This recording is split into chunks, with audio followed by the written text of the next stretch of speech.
হাই friends, অসমীয়া kitchen আৰু daily lifestyle আপোনালোকক পুনৰবাৰ স্বাগতম জনাইছোঁ। আজি শাহুমাই বনাই আছিলে নাৰিকলৰ পেৰা, সেইকাৰণে ভাবিলোঁ আপোনালোকৰ লগতো শ্বেয়াৰ কৰি দিওঁ। আধা লিটাৰ গাখীৰ লৈছিলে, গাখীৰ ডাঠ হৈ আহিলে তাত দিলে কেইটামান ইলাচি, একাপ ডেচিকেটেড কোকোনাট আৰু আধা কাপ চেনি।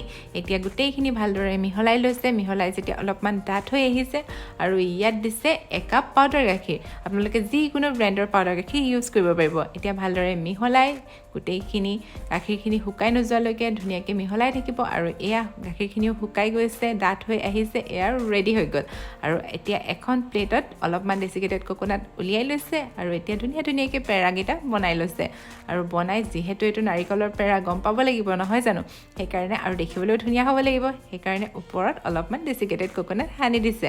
আৰু এয়া ৰেডি হৈ গ'ল শাহুমাৰ হাতৰ কুইক, ইজি আৰু টেষ্টি নাৰিকলৰ পেৰা। আপোনালোকে এবাৰ কিন্তু বনাই খাই চাব, বহুত টেষ্টি লাগে।